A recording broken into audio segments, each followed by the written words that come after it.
starting our 12th unit, aldehyde, ketone and carboxylic acid. And today's topics are preparation of aldehyde and ketone and their physical properties. Let's start.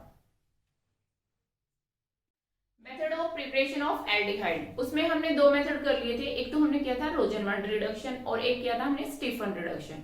Third method है by oxidation of methyl benzene. Methyl benzene जो है CH3, this is methyl benzene, या इसको क्या कहते हैं हम टोल्विन, common name टोल्विन और मिथाइल बेंजीन. ठीक है, इसमें भी हम एक तो कर सकते हैं, दो मेथड है by chromyl chloride. Chromyl chloride एक ऑक्सीडाइजिंग एजेंट है, उसकी हेल्प से हम बना सकते हैं CrO2Cl2. This is chromyl chloride in presence of carbon disulphide CH2. ठीक है, फर्स्ट स्टेप में तो हम इसके साथ इसकी ऑक्सीडेशन करेंगे. सेकंड स्टेप में इसकी हाइड्रोलिसिस करेंगे. हाइड्रोलिसिस पता ही है आपको, वाटर के साथ रिएक्शन होती है इन presence of small amount of acid, है ना. तो आपका क्या बन जाता है CH3 convert into CHO. This is benzaldehyde.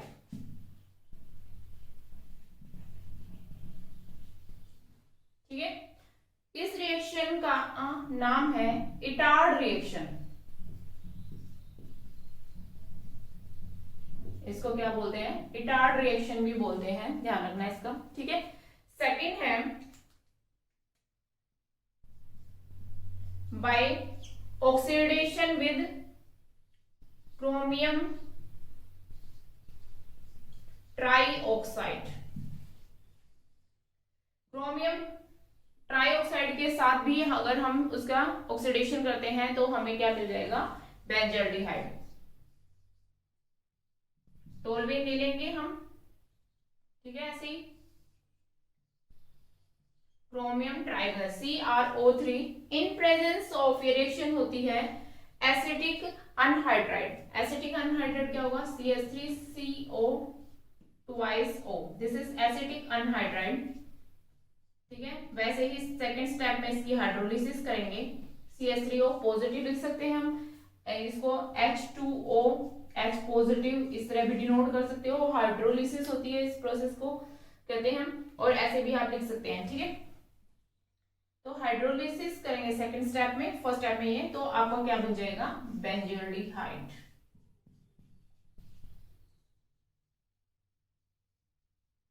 नाम लिखने बहुत जरूरी है. ठीक है, मिथाइल बेंजीन भी लिख सकते हो आप, इसको टोल्विन भी लिख सकते हो.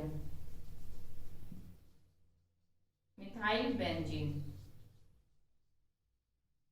आयुर्वेदिक नेम लिख लो या आप कॉमन लिख लो, लेकिन नाम जरूर लिखने हैं आपने, जो भी रिएक्टेंट्स होते हैं, मेन रिएक्टेंट और मेन प्रोडक्ट के. ठीक है, तो इस तरह हम ऑक्सीडेशन से, मिथाइल बेंजीन की ऑक्सीडेशन से क्या प्रिपेयर कर रहे हैं, बेंजल्डिहाइड. ठीक है, नेक्स्ट है by side chain chlorination followed by hydrolysis. Side chain chlorination से भी हम क्या कर सकते हैं, प्रिपेयर कर सकते हैं. फॉर एग्जांपल टोल्विन ले लिया हमने CH3. ठीक है, साइड चेन मतलब दिस वन, इस पे क्लोरीनेशन करना है. ठीक है, क्लोरीनेशन मतलब एडिशन ऑफ क्लोरीन. ठीक है, यहां पर करेंगे substitution of chlorine in presence of sunlight. अब यहाँ पर सनलाइट कंडीशंस जो है जरूरी है, क्योंकि ये जनरेट करते हैं फ्री रेडिकल. मैकेनिज्म तो है नहीं आपके, लेकिन फिर भी मैं बता देती हूँ आपको कि यहाँ पर ये जो हाइड्रोजन है ये रिप्लेस होंगे विद क्लोरीन. ठीक है, तो दो हाइड्रोजन जो है रिप्लेस हो जाएंगे जब क्लोरीन से, तो बन जाएगा CHCl2, दो क्लोरीन. ठीक है, तो दो मॉलिक्यूल्स यहाँ पर और दो आपके HCl निकल जाएंगे. ठीक है, CHCl2 ये बन जाएगा. उसके बाद क्या होगा, इसकी हाइड्रोलिसिस जब हम करते हैं, यानी कि H3O पॉजिटिव वाटर की प्रेजेंस में इन प्रेजेंस ऑफ एसिड, तो ये जो Cl है वो रिप्लेस हो जाएंगे बाय OH. CH यहां आ जाएगा OH ट्वाइस. ठीक है, और क्या निकल जाएगा, 2HCl मॉलिक्यूल्स निकल जाएंगे.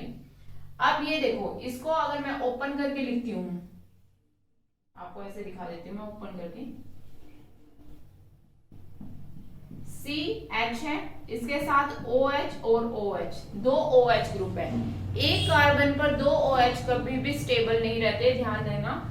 कभी भी ऐसी कंडीशंस आ जाए तो ये क्या है, वाटर रिमूव कर देता है। तो ये वाटर रिमूव अगर हो जाएगा तो क्या बच गया, CHO।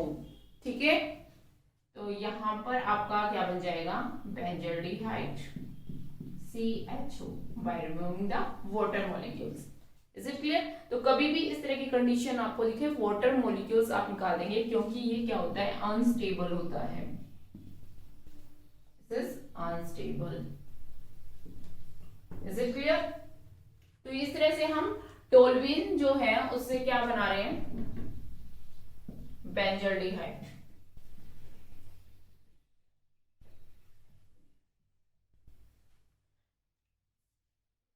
नेक्स्ट है बाइग्लूटामाइन कोच रिएक्शन। इसके अंदर क्या किया जाता है कि जो बेंजीन है उसका सॉल्यूशन बना लेते हैं, उसके अंदर से कार्बन मोनोऑक्साइड और HCl जो गैस है उनका मिक्सचर पास आउट किया जाता है, CO and HCl।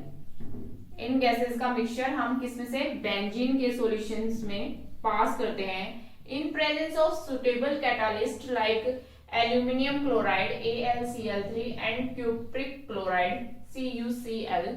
इनकी प्रेजेंस में तो क्या बन जाएगा, आपका एल्डिहाइड बन जाएगा, बेंजल्डिहाइड। इस तरह से हम एरोमेटिक एल्डिहाइड बना देते हैं।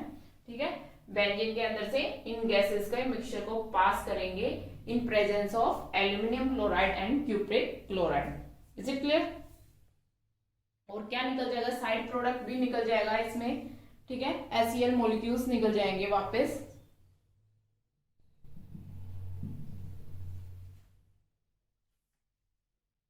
Now method of preparation of ketone, उसमें हम देखते हैं फर्स्ट मेथड है फ्रॉम एसिड क्लोराइड।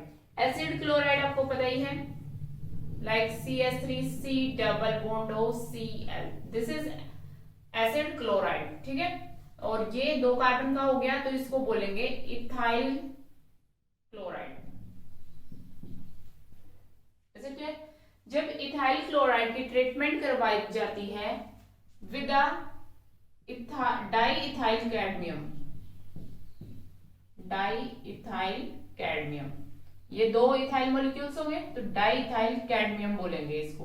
ठीक है, तो ethyl chloride when treated with di ethyl cadmium.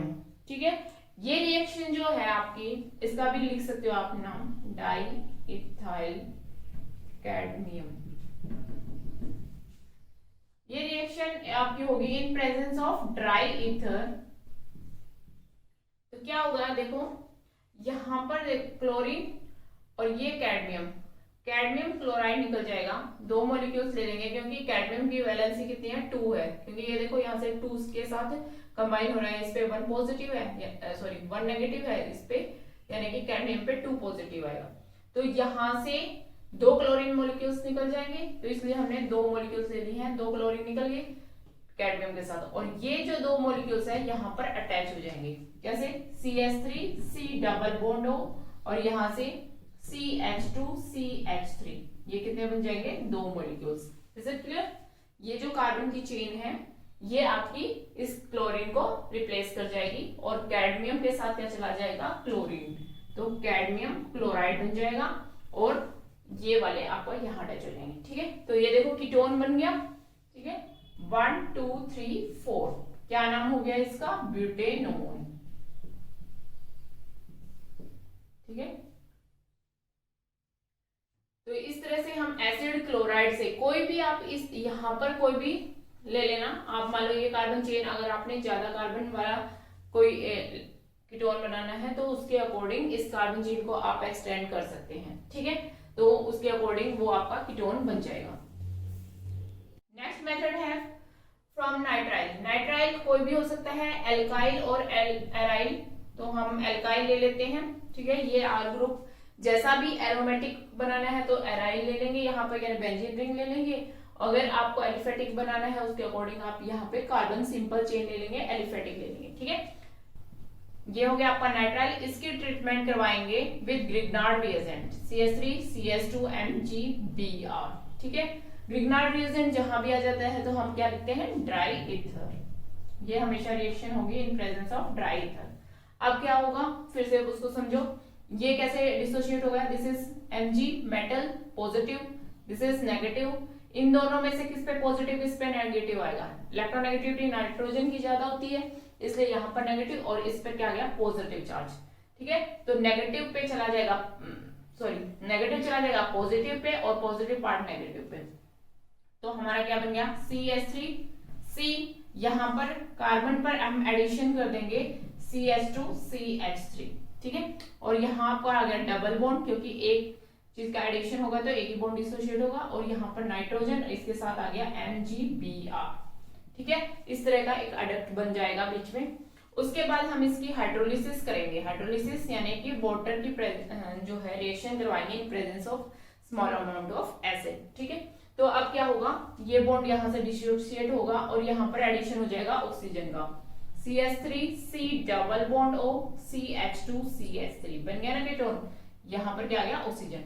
अब यहाँ पर ये जो नाइट्रोजन है इसके साथ हाइड्रोजन जाके क्या बनाएगा, अमोनिया NH3 निकल जाएगा। उसके अलावा आपका MgOHBr जो है हमेशा जैसे कि हमारा बनता है जब हम हाइड्रोलिसिस करते हैं ना, तो ये हमेशा ग्रिग्नार्ड रिएजेंट के अंदर ये प्रोडक्ट बनता है ना, तो ये बन जाएगा। और यहाँ पर एक एक्स्ट्रा बन गया, नाइट्रोजन के साथ हाइड्रोजन आके क्या निकल जाएगा, अमोनिया निकल जाएगा। Is it clear? तो क्या बन गया हमारा कीटोन, क्या नाम है भाई, ब्यूटेनोन। तो जैसे भी आपने जिस टाइप का कीटोन बनाना है यहाँ पर, उस टाइप का यहाँ पर आप नाइट्राइल ले सकते हैं। अगर मैं यहाँ पर ले लूं बेंजीन रिंग इस तरह से और C ट्रिपल बॉन्ड N इस तरह से, तो यहाँ पर क्या बन जाएगा, इसकी जगह आपका C डबल बॉन्ड हो, और जो ग्रिग्नार्ड रिएजेंट लिया उसके अकॉर्डिंग, मान लो CH3 MgBr लिया तो ये बन जाएगा आपका एसिटोफिनोन। ठीक है, तो इस तरह आप मतलब बना सकते हैं। तो मेन क्या रहता है कि आप उसको समझो कि हो क्या रहा है, कैसे होगा। ठीक है, रट्टाफिकेशन करोगे तो रिएक्शंस बहुत ज्यादा है, रट नहीं पाओगे। ठीक है, इसीलिए हमने क्या करना है, समझना है कि ग्रिग्नार्ड रिएजेंट कैसे वर्क करता है। इसलिए मैं आपको उसका बेसिक ही करवाती हूँ कि कैसे आपने इनको डिसोशिएट करके देख लेना है। ठीक है, वहां पे ऐसे कोई चार्ज वार्ज लगा के आने की कोई जरूरत नहीं है आपको, आप सिंपल लिख सकते हैं। ठीक है, लेकिन ये आप अपने माइंड में कर सकते हैं। तो ये आ गया आपका नाइट्राइल और ये ग्रिग्नार्ड रिएजेंट हो गया, है ना। इसकी रिएक्शन करके हमने क्या बना दिया, ketone. Is it clear? Next है फ्रीडल क्राफ्ट एसाइलेशन। पहले भी हम काफी बार कर चुके हैं। अब देखो बेंजीन रिंग ले लेते हैं हम, बेंजीन का एसाइलेशन करवा दें। एसाइलेशन मतलब CH3C double bond O Cl, acyl chloride के साथ रिएक्शन करवाते हैं ना। तो इन प्रेजेंस ऑफ फ्रीडल क्राफ्ट है तो किसकी प्रेजेंस में होगी, एल्यूमिनियम क्लोराइड। ठीक है, तो अब क्या होगा, ये Cl जाएगा, यहां से हाइड्रोजन जाएगा और क्या निकल जाएगा HCl, और ये आपका एसाइल ग्रुप अटैच हो जाएगा बेंजीन पर। अब इससे पहले हर एक चैप्टर में हमने एसाइलेशन रिएक्शन की है COCH3। ठीक है, तो वहां पर जैसे कि अगर हमने एल्काइल हैलाइड में, एराइल हैलाइड में की थी, तो यहाँ पर हेलोजन अटैच था, तो ऑर्थो और पैरा पोजीशन पे एसाइल ग्रुप अटैच हो गया था, है ना। तो अब यहाँ पर हमने कीटोन बनाना है, तो हमने सिंपल क्या ले लिया, बेंजीन ले लिया, एसिटाइल, 2 कार्बन का है तो एसिटाइल क्लोराइड या इथाइल क्लोराइड बोल देते हैं हम इसको। ठीक है, ये क्या बन गया भाई, एसिटोफिनोन। नाम याद हो गया होगा, बार बार में आ जाता है, ये बहुत इंपॉर्टेंट कंपाउंड है। ठीक है, तो इस तरह फ्रीडल क्राफ्ट एसाइलेशन से हम क्या बना देखते हैं, हमारा एरोमेटिक कीटोन। नेक्स्ट है फ्रीज रीअरेंजमेंट। इसमें क्या होगा, रीअरेंजमेंट होगी, फिनाइल एसीटेट OCOCH3, ये क्या है, फिनाइल एसीटेट, है ना, एस्टर है। जो फिनाइल एसीटेट की ट्रीटमेंट करवाई जाती है इन presence of anhydrous aluminium chloride AlCl3 and carbon disulphide CH2। ठीक है, तो यहाँ पर रीअरेंजमेंट होगी, यानी कि ये जो COCH3 ग्रुप है, ये यहाँ से हाइड्रोजन जो है रिप्लेस होगा, यहाँ पर आ जाएगा COCH3 ऑर्थो पोजीशन पे आ जाएगा, क्योंकि और या पैरा पोजीशन पे आ जाएगा। ठीक है, देखो इस तरह से यहाँ पर OH आ गया और यहाँ आ गया COCH3। ठीक है, और एक बनेगा आपका पैरा वाला प्रोडक्ट, क्योंकि आपको पता है ये फिनोल जो है ऑर्थो और पैरा सब्स्टिट्यूशन शो करते हैं COCH3। ठीक है, तो अब देखो क्या हुआ है, रीअरेंजमेंट ही तो हुई है, हाइड्रोजन जो है वो यहां से निकलकर ऑक्सीजन के पास आ गया है और ये वाला जो ग्रुप है यहाँ पर आ गया है। ठीक है, तो रीअरेंज, इसलिए इसको बोला है फ्रीज रीअरेंजमेंट। अब इसका नाम क्या हो गया, ये तो हो गया फिनाइल एसीटेट। अब ये देखो, इसको अगर हम नहीं देखते हैं तो ये क्या है हमारा एसीटोफिनोन, COCH3 है ना, और यहाँ पर OH हाइड्रोक्सी ग्रुप आ गया। तो हम क्या करेंगे, नंबरिंग यहाँ से शुरू करेंगे 1 2, तो 2 हाइड्रोक्सी एसीटोफिनोन, या इसको ऑर्थो हाइड्रोक्सी एसीटोफिनोन भी बोल सकते हो। ठीक है, और इसको बोल सकते हो पैरा हाइड्रोक्सी एसीटोफिनोन। ठीक है, या 4 हाइड्रोक्सी एसीटोफिनोन, क्योंकि इसको हम प्रीफर करेंगे as compare to this one, है ना, जो आपका प्रेफरेंस ऑर्डर देखोगे आप फंक्शनल ग्रुप में, तो आप कीटोन जो है पहले आएगा फिर अल्कोहल आएगा, इसलिए नंबरिंग यहाँ से शुरू हुई। तो इसको हमने एसीटोफिनोन बोला और यहाँ पर हमने क्या किया, इसको सब्स्टिट्यूएंट बना दिया 2 हाइड्रोक्सी या ऑर्थो हाइड्रोक्सी आप कह सकते हैं एसीटोफिनोन। तो रीअरेंजमेंट हो गई है यहाँ पर, दिस इज फ्रीज रीअरेंजमेंट। तो ये थे method of preparation of ketone. ठीक है, अब हम इसकी फिजिकल प्रॉपर्टीज देखते हैं। बॉइलिंग पॉइंट एल्डिहाइड और कीटोन जो है उनका हाइयर रहता है as compare to their corresponding hydrocarbon. ठीक है, एल्डिहाइड और कीटोन का जो बॉइलिंग पॉइंट रहेगा higher as compare to their corresponding hydrocarbon. क्या मतलब हुआ, मान लो CH3CHO है तो CH3CH3, इसके कंपैरिजन में इसका जो बॉइलिंग पॉइंट है क्या रहेगा, हाई रहेगा। ऐसे ही कीटोन का, अब ये क्यों रहता है, इसका क्या रीजन है भाई, देखो एल्डिहाइड और कीटोन दोनों में एक चीज कॉमन है, कार्बोनिल ग्रुप है C डबल बॉन्ड O। तो देखो मेन जो है फंक्शन इसी का है, जो कार्बोनिल ग्रुप है ये जो है पोलर है, इस पे स्लाइटली पॉजिटिव चार्ज और इस पे क्या आएगा स्लाइटली नेगेटिव चार्ज। ठीक है, इस तरह से चार्ज आ जाता है, तो ये इसमें कैसा करेक्टर शो हो गया, पोलर। ऐसे ही दूसरा मॉलिक्यूल्स अगर हम देखते हैं तो ये स्लाइटली पॉजिटिव और ये स्लाइटली नेगेटिव, तो पॉजिटिव नेगेटिव को क्या करेगा, अट्रैक्ट करेगा। इस तरह से इनके बीच में पोलर होने की वजह से क्या है, इंट्रैक्शन हो जाती है इस तरह से।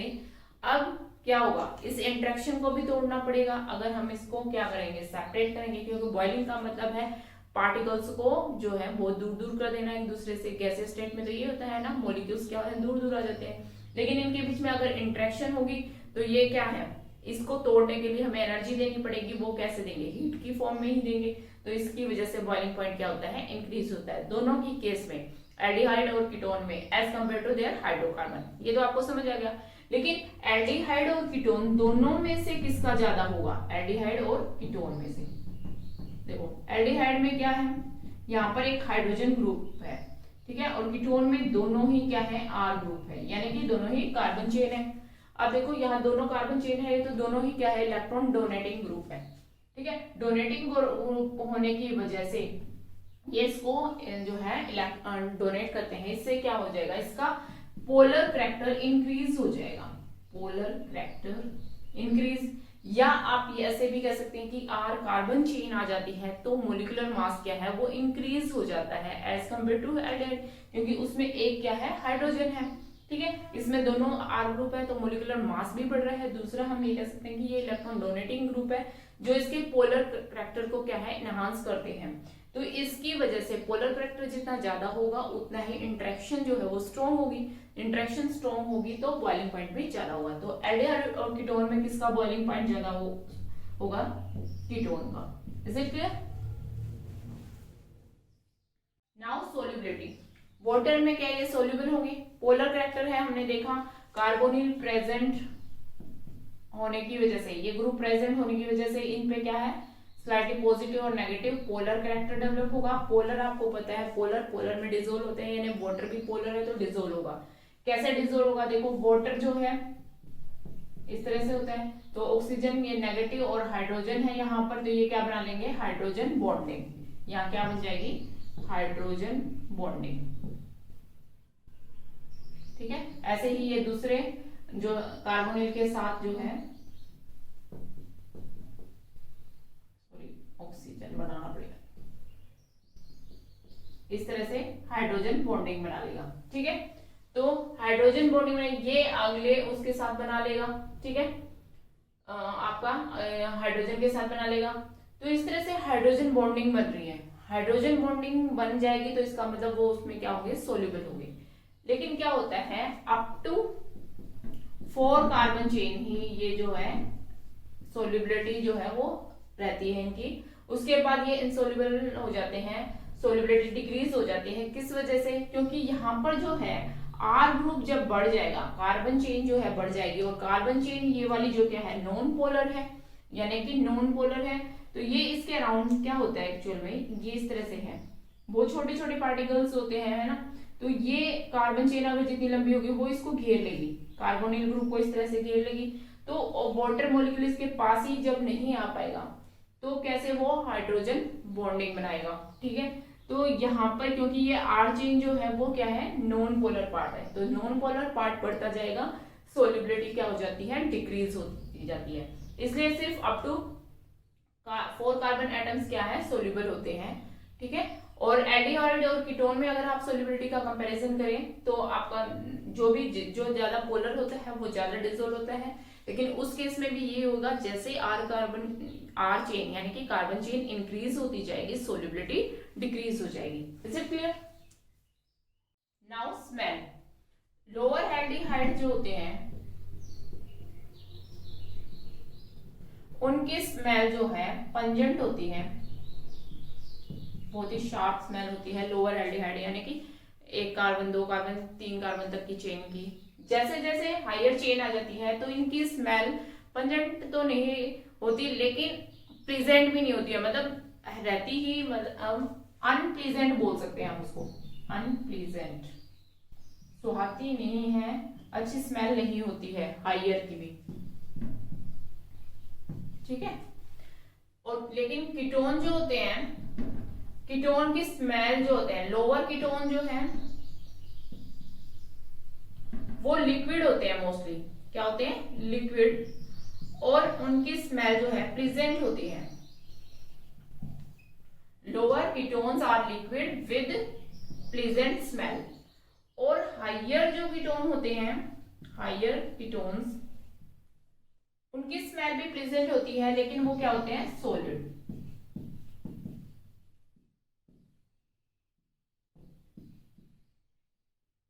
Is it clear? ठीक है, लोअर एल्डिहाइड जो है पंजेंट स्मेल होती है उनकी, बहुत ही तीखी और स्वादिष्ट भी नहीं, और हायर में अनप्लीजेंट स्मेल होती है। ठीक है, कीटोन जो है वो, लोअर कीटोन जो है वो लिक्विड फॉर्म में प्रेजेंट होते हैं with pleasant smell, higher one जो है वो क्या है, सॉलिड स्टेट में प्रेजेंट होते हैं। Is it clear? तो आज के लिए बस इतना ही करते हैं, कल हम केमिकल प्रॉपर्टीज करेंगे एल्डिहाइड और कीटोन की। इसी तरह पढ़ते रहे और मुस्कुराते रहें। जय हिंद।